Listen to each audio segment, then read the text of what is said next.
بلداودا دونيدوي geelan dabaasha wacan baldawada dunidoy geelan dabaasha wacan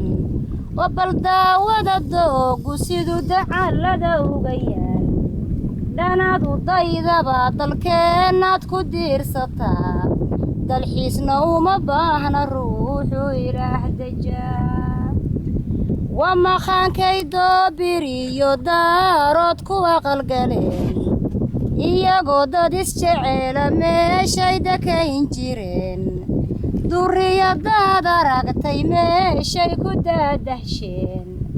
oo dhanaad u daydaba dalkan waad ku diirsataa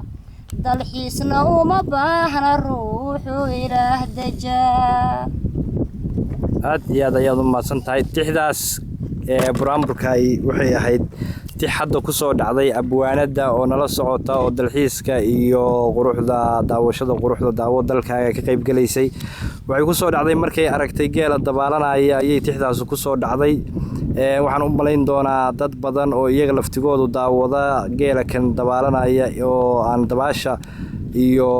badatan iyo dooga kan isdhex jiifa markay arkaan iyaga laftigooda inay saas oo kaleeto ay tixa badan soo tufi doonaan ama wax badan ay ka oran doonaan cawilow maxaa ka tiri adigu arrintan mataqaana geelan dabaalanaya waxaan u maleynayaa de kolley adiga kuguma cusba oo in badan ayaad aragtay geel dabaalanaya laakiin maxaad u sheegi lahayd dadka oo aad oran lahayd bal wax kaga qaata geelan dabaalanaya hadda koor baan ku sheegay waraysiga waxyaalo badan oo waliba intaas sii dheer mucjisooyin ayaa ku arkaysa qooriga kale una bogayso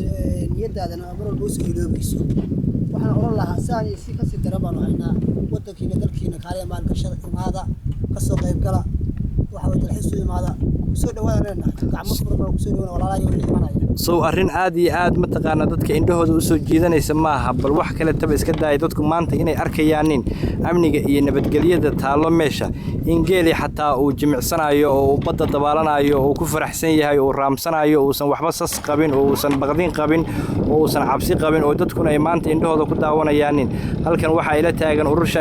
urusha maxaad ka oran lahayd aduguna arrinka wallahi Yusuf wax kale oo loo yaqaan wax lagu qoslo kale geel dabaalanaya waxa arki jirnay geel kale deegaanka iyo galbeedka Itoobiya biyaha cagta markuu saar geel waa kala soo noqon laakiin geel maanta badda dabaalanaya oo kursi kaliya oo kasoo jeeda oo rabaa inuu xagga u gudbo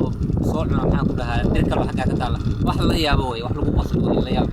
sida geela iyo saxiimadaha ay isu dhex marayaan oo uusan uga dideen ka waran arrintaas geelu waxa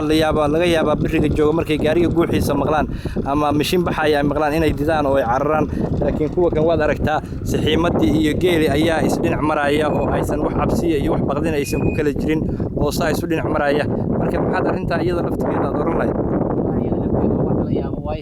sheegtay waa kana geeli nagama cararayo saxiimada motor baa ka saaran motorka kama baqaayo maxaan ku dhahaa hadalkeena kama baqaayo saxiimadii muuqaalkeeda kama cararayo sida la geel waxa lagu yaqaanaa inuu dido oo cararo oo maxaan ku dhahaa inuu geelani waa geel bartay baa moodaa oo reer magaalada hore uu sheegtay marka waxyaalo badan buu kaga duwan yahay baa la dhihi karaa geela caalamka waa geel fanni ah baan dhihi karaa oo aad loola yaabo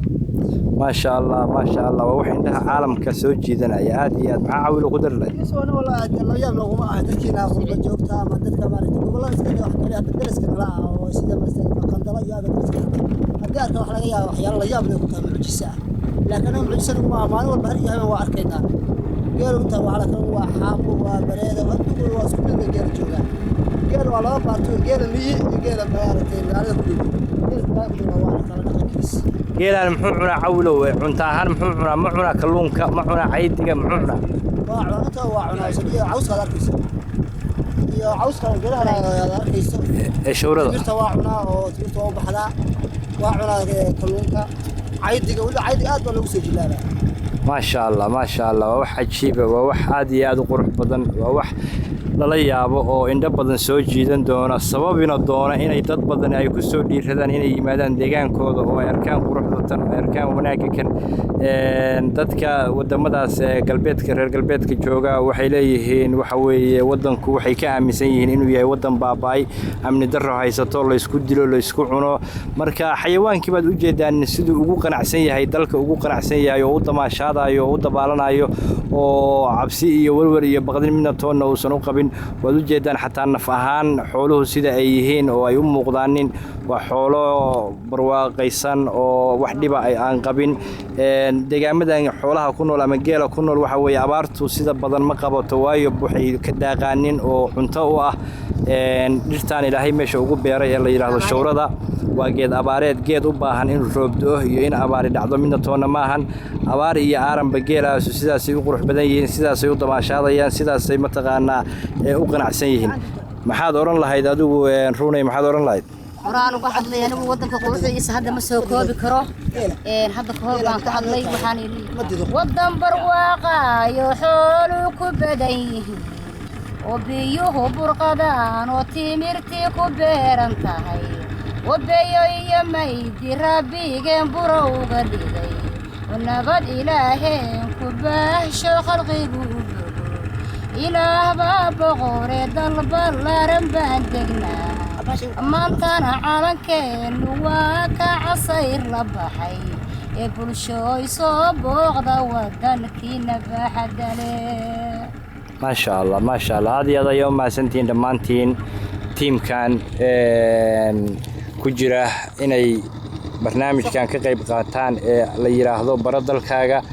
barnaamijkan wuxuu noqon doonaa barnaamij taxana ah wuxuu noqon doonaa barnaamij soo jiita indhaha qurba joogta iyo dhammaan guud ahaan dadweynaha Soomaaliyeed soo jiita ugamadan lihin kaliya inay yimaadaan dadka deegaankan u dhashay laakiin qof kasta oo Soomaaliya oo jecel inuu arko deegaan qurux badan deegaan ku haboon daawashada iyo dalxiiska waxa la leeyahay welcome soo dhawaada ku soo dhawaada dalkiina hooyo dalku waa dal Soomaaliyeed dal kale leeyahay ma aha dal kale xigo ma aha dal kala qoban ma ahan waa dal nabadgelyo ka jirto waa dal ku darsaday nabadgelyada qurux iyo wanaag iyo ku darsaday soo dhaweyn wacan shacabkiisa iyo dadweynihiisa iyo dawladdiisa oo isku duubanba waxay leeyihiin ku soo dhawaada shacab weynaha Soomaaliyeed dhulkiina hooyo daawada maalgashada ka muuqda hadee daawasho wacan baanu leenahay daawasho wacan waxaanu intaas mataqaanaa iyo in ka badan baanu u soo ururinaa inaanu ururino macluumaadka dalka iyo sida dalku u eg yahay marka in badan oo intaan ka sii qurux badan waad arki doontaan hadii Ilaahay yiraahdo oo ku saabsan kheyraadka iyo bilicsamida wadanka marka barnaamijkan baradalkaaga inta kuma koobnaan doono haddana waxaan idin leenahay saaxiibayaal soo noqosho fiican nabadeey